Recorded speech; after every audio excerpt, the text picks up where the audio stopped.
Christian సక్సెస్కి scripture ఇది అర్థం కాకపోతే దేవుడు ఏం చేయలేడు. మరణము ఒకని అపరాధము, ఒకని పొరపాటు అవిధేయత వలన వచ్చినదై ఆడమ్ కోసం చెప్తున్నాడు. ఆ ఒకని ద్వారా అందరినీ ఏలింది, ఇంకా ఏలుతుంది. ఎందుకు ప్రపంచంలో అందరికీ మరణం ఉందంటే ఆడమ్ వలన. వాళ్ళు తప్పు చేసినందుకు కాదు. అరే పోతు పోతే చనిపోయారు యాక్సిడెంట్లో. ఎందుకు చనిపోయినారు వాళ్ళు? ఆడమ్ వలన. యాక్చువల్లీ మరణమే లేదు మానవునికి. మరి మనం చనిపోతామంటే మనం చనిపోమా అంటారు. అవును మనం చనిపోతాం. నీకు తెలుసా ఎగ్జాక్ట్గా నీకు టైం వచ్చిన తర్వాత నీకు అయిపోయినాక నీ పనంతా అయిపోయినాక వెళ్ళిపోతావు. అది కూడా నువ్వు చెప్పి, నేను లాస్ట్ టైం కూడా చెప్పిన సబ్జెక్ట్ అది. అందుకే పాల్ అంటాడు, నేను చనిపోయే కాలం వచ్చిందా, నా వెడలు కాలం వచ్చిందా? My time of departure had come. Do you know departure? What's the meaning of departure? Departure అంటే ఎక్కడ పోతుంటే, నేను డిపార్చర్ ఎక్కడికి తెలియదండి అంటారా? డిపార్చర్ పోతే I'm going to Chicago, I'm my all my this thing, I'm go. You know your destiny. When you say I'm departuring, that means you know your destiny. నేను పరలోకం పోతున్నా, టైం వచ్చేసింది. అంతా చేసిన, ఇంకేమన్నా ఏం లేదుగా ప్రభు, ఏం లేదు. అది ప్రతి క్రిస్టియన్కి అది మన మీద ఏలలేదు. మరణం ఆడమ్ వల్ల మన మీద ఏలింది, కానీ ఒకని అపరాధం వలన వచ్చేది. ఆ ఒకని ద్వారా ఏలిన ఎడల కృపా బాహుల్యము, నీతి దానము పొందువారు జీవము గలవారై మరి నిశ్చయముగా యేసుక్రీస్తు అని ఒకరి ద్వారా ఏలుదురు. కృపా బాహుల్యము, నీతి దానము అంటే కృప మనకు విస్తరింపజేసిన దేవుడు. నీ కృప అంటే ఏం తెలుసా? అతను మనం చేయలేని ధర్మశాస్త్రం చేసి మనకైనా కృప ద్వారా ఏంటంటే నేను చేసేది నమ్మమన్నాడు. ప్లీజ్ గుర్తుపెట్టుకోండి, ధర్మశాస్త్రం అంటే 10 ఆజ్ఞలు పాటిస్తేనే దేవుడు నేను కరెక్ట్ అనేవాడు. ఆ తత్వం నీతి అంటారు. God could not see if you have done 9.5.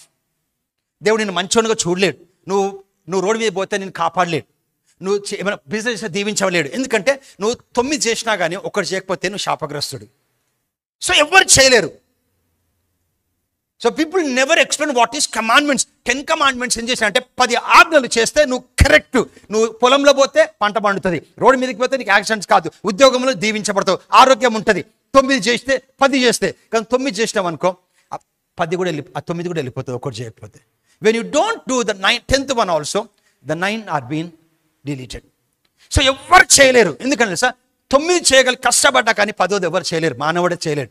ఎందుకంటే అది హృదయం సంబంధించి. Do not covert. అన్ని క్రియల ద్వారా ఒకటి తల్లిదండ్రుని ప్రేమించాలా, దేవుని ఆరాధించాలా, విగ్రహాలకు మొక్కొద్దు, వ్యభిచరించొద్దు, దొంగతనం చేయొద్దు, అన్నీ చేయగలుగుతాం. కానీ ఒకటి మాత్రం చివరిది హృదయం సంబంధించి చేయలేం కనుక ఇవి ఫెయిల్. The 10 commandments fail. దేవుని సిస్టమ్ ఫెయిల్ చేసింది కనుక అందరము పాపంలో ఉన్నాం. కొడుకుని పంపించండి. ఆ కొడుకు వచ్చి ఆ 10ని చేసి మీకు కృప ఇచ్చాడు. 10 చేస్తేనేమో దేవుడు కరెక్ట్ అనేవాడు. ఇప్పుడు 10 చేయొద్దు, ఒకటి కూడా చేయొద్దు. ఇప్పుడు తన కొడుకు చేసేది నమ్మితే నువ్వు కరెక్ట్ అంటాడు దేవుడు. ప్రాబ్లం ఏం చేయి నమ్మడానికి? నమ్ముడు నేను పాపాత్తుకుని అంటారు. అని కొడుకు వచ్చి మన పాపం తీసుకున్నా తీసుకోలేదా? తీసుకున్నాక నువ్వు మళ్ళీ పాపాత్తుకున్నందుకు నువ్వు పాపం వల్ల ఏమొస్తుంది? మరణం. అయితే కొంతమంది అడుగుతారు, అయితే మేము పాపం చేయొద్దా? స్టాప్. నేను చెప్తాను అట్లాంటి వాళ్ళకి, దాహం వేస్తుంది అంటావా, నీళ్ళు తాగుతావా? ఆకలేస్తుంది చెప్తావా, అన్నం తింటావా? ఫీజు కట్టవలసిందంటే ఫీజు కట్టాలంటావా, కడతావా? నిద్ర వస్తుంది పడుకోవాలంటావా, పడుకుంటావా? పాపంలో తప్పు జరిగిందనుకో నువ్వు తప్పు అనాలనా, నీతిమంతుడు అనాలనా? నువ్వు మీకు ఒక ఎక్సర్సైజ్ చూపిస్తా అందరికీ. ఇది $1 million. ఇది నువ్వు రోజు 100 సార్లు నువ్వు నీతిమంతుడని చెప్పు. ఏదైతే ఏరియా 1, 2 కొంతమంది ఒక్కొక్కరికి ఒక ఏరియా ఉంటుంది, దానికి బయటపడం మనం ఒప్పుకోవాలా అందరం. ఒకవేళ మీకు తెలియకపోతే నేనైతే ఒప్పుకుంటాను అందరి ముందు, నాకు చాలా ఉన్నాయి.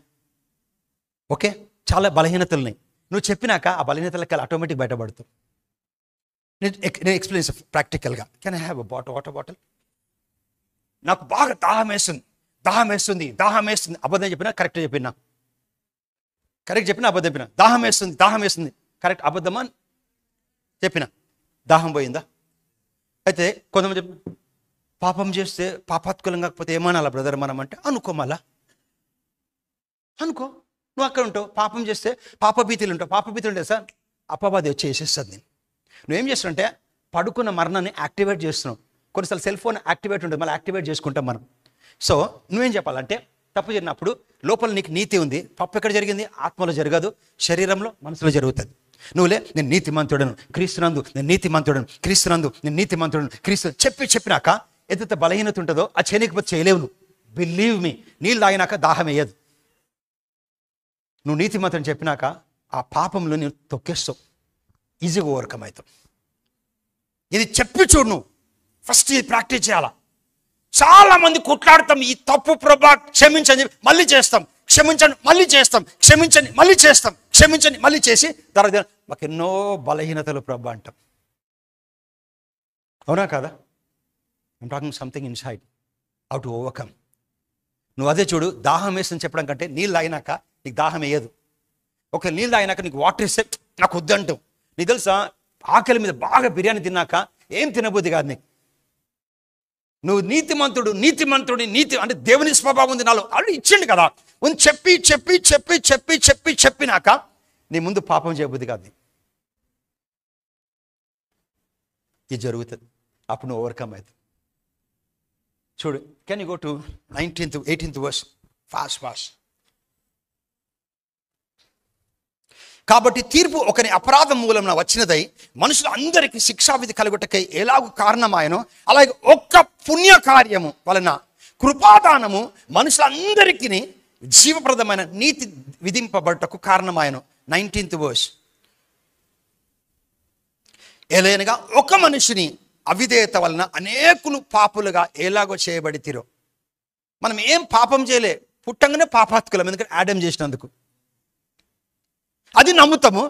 రెండో ఆడమ్ వచ్చినాడు, మన పాపం తీసేసాడు కనుక మనం తప్పు చేస్తే మనం పాపాత్కులం అన్నందుకు ప్రాబ్లం. చూడు, అలాగుననే ఒకని అంటే రెండవ ఆడమ్ విధేయత వలన, ఏదో సిల్వలో విధేయత చూపించడం, మన అందరి పాపాలు తీసుకుని, అందరి రోగాలు తీసుకుని, అందరి శాపాలు తీసుకుని, అందరి మరణం తీసుకుని, అందరి మానవుడు రేపు పుట్టబోయే 1st of July పుట్టబోయే పిల్లోడు మరణం కూడా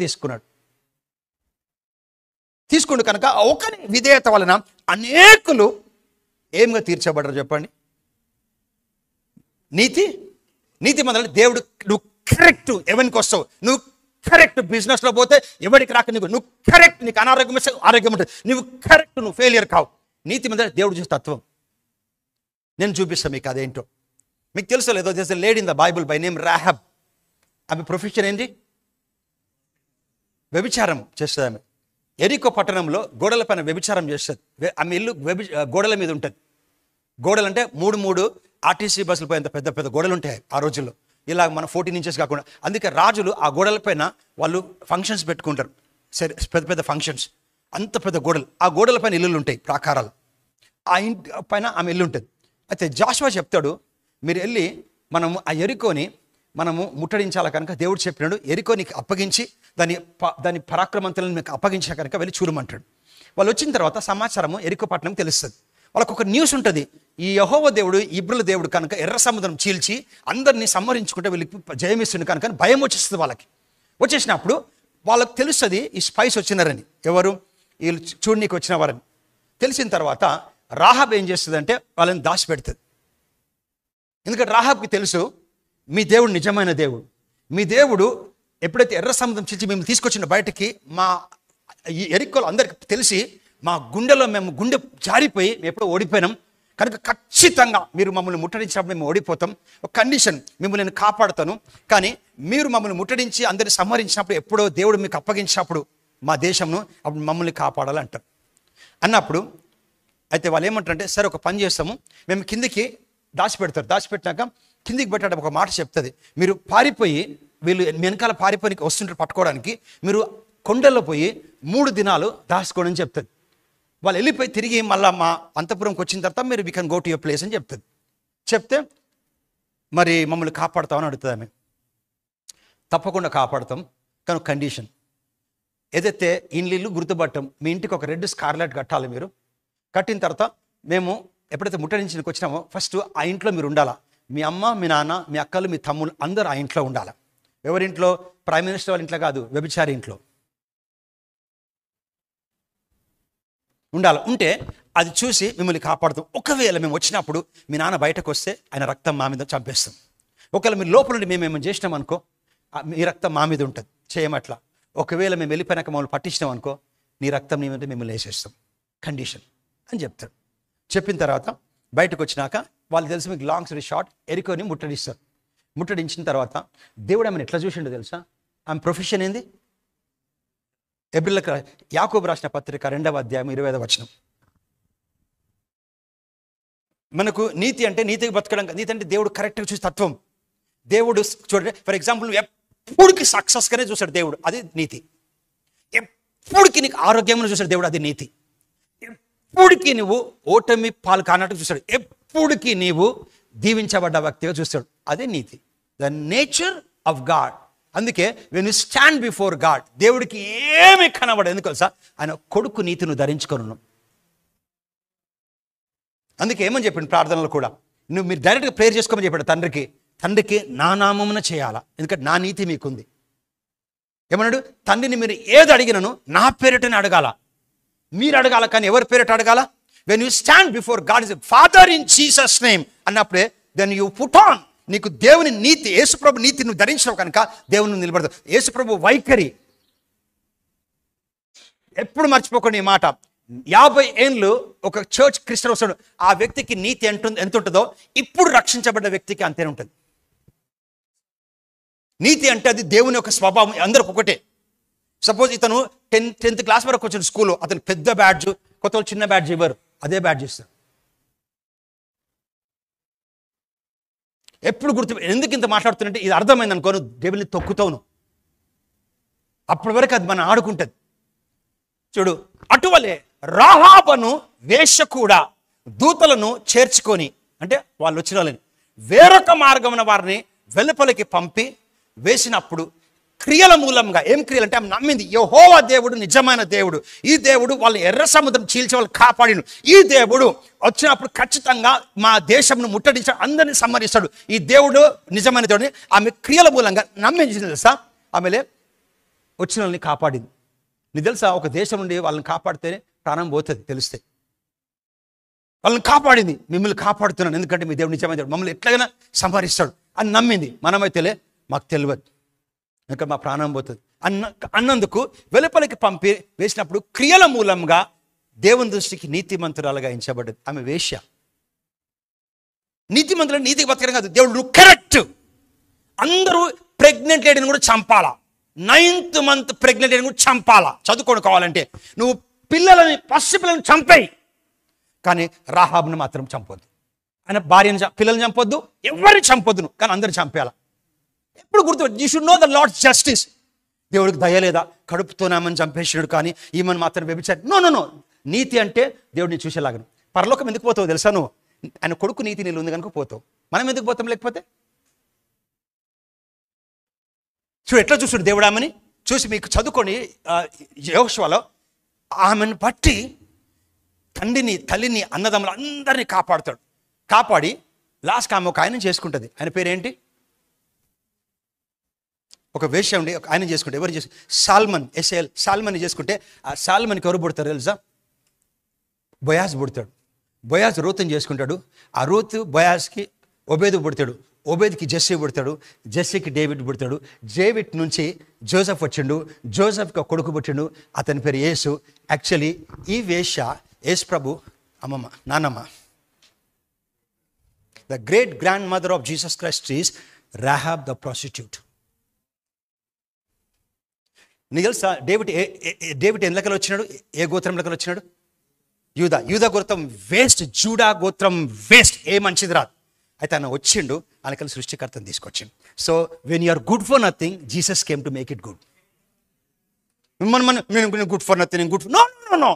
Jesus came to repair everything, to restore back everything, not because of education, not because of intellectual, not because of money, not because of background, because Jesus, he gave his righteousness. You should remember, when you are born again, you have received something. Go and ask the little children, have you passed? Yes. What did they give? They say progress is about mummy. So when we ask people, are you born again? Yes. What did it mean? I received righteousness. దేవుని నీతిని, స్వభావమును, వైఖరిని నేను పొందుకున్నా తిరిగి జన్మించినప్పుడు. ఇప్పుడు ఇంకోటి, దేవుని జీవమును పొందుకున్నా. So you should know what you carry to operate in this terrestrial world. Otherwise I'm telling you people the enemy will knock you down. నీకు తెలవాలి, నువ్వు తిరిగి జన్మించిన ఏం పొందుకున్నావు? నిత్య జీవమును, ఇంకా నీతిని. దేవుని స్వభావం నాలో ఉంది. శరీరంలో, మనసులో తప్పు జరిగినంత మాత్రాన నువ్వు మాట్లాడుతావు. నువ్వు డాక్టర్ దగ్గర పో, ఏమైందంటే తాగి పడిపోయాడు, ట్రీట్మెంట్ చేస్తాడు, చేయడా? సో ట్రీట్మెంట్ చేశాడు డాక్టర్. నువ్వు పొరపాటు అన్నప్పుడు ఎడకలు బయటపడుతావు. తండ్రి నన్ను క్షమించు, నీ రక్తంలో కడుగు, నేను నీ నీతిమంతుడిని నువ్వు ఎంత చెప్తావు అని చూడు. ఫరిసయ్యుల సద్దూకయ్యుల నీతి కంటే మీ నీతి అధికమిస్తేనే మీరు పరలోక రాజ్యం పోతున్నారు. ఇప్పుడు scripture is there, Matthew 5:20. Can you go to Matthew 5:20? అది ఎక్స్ప్లెయిన్ చేయరు. మనం వాళ్ళకన్నా గొప్ప ఉండాలి. వాళ్ళు పుదీనాలో కూడా దశం భాగం తీసేవాళ్ళు, వాళ్ళు కొత్తిమీరలో దశం భాగం తీసేవాళ్ళు, వాళ్ళు రోడ్డు మీద గొప్పగా ప్రార్థన చేసేవాళ్ళు, అన్నీ చేసేవాళ్ళు, బయట అన్నీ చేసేవాళ్ళు, లోపల మాత్రం ఏమి చేయకపోయేవాళ్ళు. అందుకే వాళ్ళు చెప్పిండు, మీరు సున్నము కొట్టిన సమాధులు, you are white wash tombs and brood of vipers. ఎందుకంటే వాళ్ళు అన్ని బయట చేసేవాళ్ళు, లోపల నువ్వు కరెక్ట్గా ఉండాలా. లోపల నువ్వు నీతిమంతుడు, దేవుని బిడ్డవు, నువ్వు ఎప్పటికీ ఓడిపోవు, నీతో అన్నీ జరుగుతాయి, నీకు సమస్తం సాధ్యం. సో చూడు, శాస్త్రుల నీతి కంటేను, పరిసర నీతి కంటేను మీ నీతి అధికము కానీ ఎడల మీరు పరలోక రాజ్యంలో ప్రవేశించండి మీతో చెప్పుచున్నాను. ఏంది నీతి అంటే? దేవుని వైఖరి మనం కష్టపడినక్కర్లే, నీకు వచ్చేసి నీ లోపల. అందుకే ఎప్పుడు దేవుని నీతి అంటే the right standing in the presence of God that is received by Jesus Christ. Yesu Prabhu, suppose this is Jesus Christ, ఆయన నీతిని తీసుకొని నమ్మినోనికి అందరికి ఇచ్చినాడు. అందుకే పాపం ఎరుగని ఆయన మన కొరకు పాపం చేయలే, పాపంలో పుట్టలే, పాపంగా మార్చబడి తండ్రి అయిన దేవునికి నీతిమంతులుగా చేసేసాడు. ఇది $1 మిలియన్ కాదు, భూమి మీద బిగ్గెస్ట్ మాట నీతి. నేను నీతిమంతునిగా చేసి అంటే నీతి, దేవుడు ఎప్పుడు నిన్ను తప్పుగా చూడలేడు. అందుకే చెప్తాడు, కాకి పిల్ల ఏముంటుంది, కాకి పిల్ల అంటే ముద్దు, అట్లాగా ఆ దాంట్లో ఎప్పుడు నిన్ను దేవుడు తప్పుగా చూడలేనటువంటి తత్వంని నీతి అంటారు. క్వశ్చన్, ఎప్పుడైనా దేవుడు యేసుప్రభుని తప్పుగా చూసిండా? యేసుప్రభు స్వభావంని నీకు ఇచ్చినాడు, దాన్ని నీతి అంటారు. సో ఎప్పుడైతే చూసుకుంటావో, మన తప్పులు లాస్ట్ వీక్ చెప్పిన తప్పులు జరుగుతాయి, శరీరంలో జరుగుతుంది, మనసులో జరుగుతుంది. అప్పుడు దానికి ఒక ట్యాగ్ పెట్టి పాపం అనొద్దు. అందుకే పౌలు, నేను ఏమి చెయ్యనై ఉన్నానో చెయ్యజాలకపోతున్నాను, ఏది చెయ్యొద్దో చేస్తున్నది నేను కాదు, నా శరీరంలోని పాపమే. ఎక్కడ పాపం? శరీరం అంటే ఫ్లెష్ కాదు, మైండ్లో. కానీ నన్ను ఎవరు కాపాడుతారు ఈ యొక్క శరీరం నుంచి? కానీ దేవునికి వందనాలు, క్రీస్తు యేసునందు ఏ శిక్ష విధి లేదు. అంటే నువ్వు శిక్ష నువ్వేసుకుంటున్నావు సార్. మనసు తప్పు జరిగింది, పాపిని అన్నప్పుడు నువ్వు దేవుని నీతిని వాడట్లే. నువ్వు నీతిమంతుడు అయితే ఏం జరుగుతుందంటే నువ్వు ఆల్రెడీ నీతిమంతుడి. Go to Genesis chapter number 18.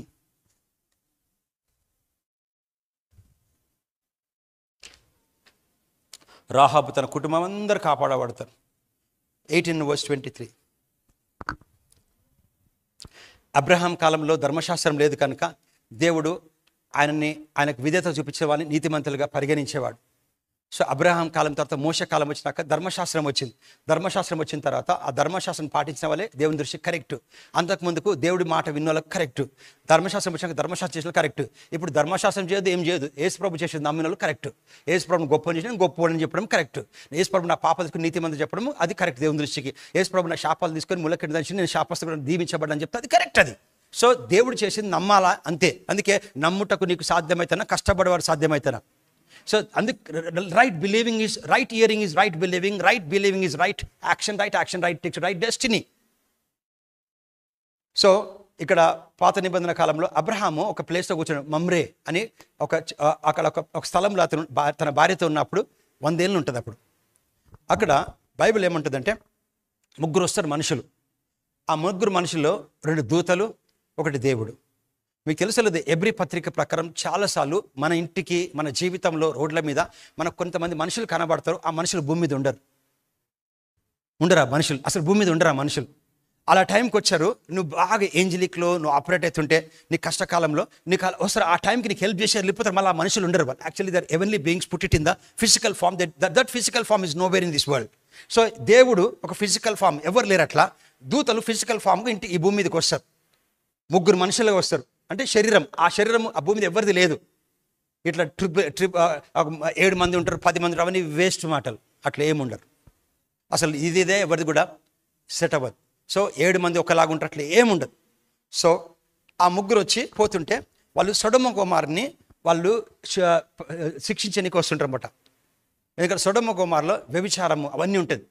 అయితే అందరూ అనుకుంటారు సొడొమ గొమొర్రాలో వ్యభిచారం కోసం దేవుడు శిక్షించడానికి వచ్చినప్పుడు యాక్చువల్లీ వ్యభిచారం కాదు అక్కడ ఏంటంటే వాళ్ళు తాగి తిని వ్యభిచరిస్తూ కూడా ఉన్నప్పుడు దేవుడు చూస్తుంటాడు. కానీ వాళ్ళు తాగి తిని విచ్చలవిడిగా ఉండి అంత చేసుకుంటూ అనాథలకి తిండి లేని వాళ్ళకి పెట్టినప్పుడు అది గొప్ప పాపం అవుతుంది. You will find it in Chronicles ఉంటుంది. అది some time back I teach on that. So అందరూ సొడొమ గొమొర్రా అంటే పాపం ఎందుకంటే వ్యభిచారం. నో, వ్యభిచారం కంటే ముందు ఏంటంటే వాళ్ళు బాగా తిని తాగుతూ వాళ్ళు బాగా తిని ఇష్టానుసారం వచ్చేది పారవేశారు. కానీ అన్నం లేని వాళ్ళకి ఇవ్వరు కనుక దేవుడు వాళ్ళని అట్లా అప్పచెప్పి ఉంటుంది. అది మెయిన్ సిన్. దాని తర్వాత దే విల్ బీన్ ఎంతవరకు సిన్ వచ్చిందంటే వాళ్ళు లెస్బియన్ హోమోసెక్షువల్ అట్లా అయిపోతారు. ఆఖరికి దూతలతో కూడా మేము వ్యభిచారం చేసాం మాకు కావాలని చెప్తారు. లోతు ఏమంటాడు, వద్దు ప్లీజ్ వద్దు, నా కూతురు అందగత్తలు వాళ్ళు తీసుకోండి, కానీ మా ఇంటికి వచ్చిన అతిథులు ఆ రోజుల్లో అతిథులు చాలా ఇంపార్టెంట్. ఇంట్లో పోయినా పర్లేదు కానీ అతిథుల్ని మాత్రం ఏం చేయొద్దు. మా అతిథుల్ని మాత్రం ఏం చేయొద్దు అంటే అతిథులు ఆ దూతలతో కూడా వ్యభిచారం చేస్తామని చెప్తారు వాళ్ళు వచ్చి. That was a sin. God himself had handed over to them because they neglected the orphans, people who didn't have food and water. అయితే దాన్ని సంహరించడానికి వస్తాడు. పోతూ అబ్రహాం దగ్గరికి వెళ్తే అప్పుడు అబ్రహాము మీ కాలనీలో డిస్ట్రాయ్ చేయాలంటే దేవుడు నీ ద్వారానే చేస్తాడు, నీ ద్వారానే కాపాడుతాడు. నువ్వు నమ్మాలి అది.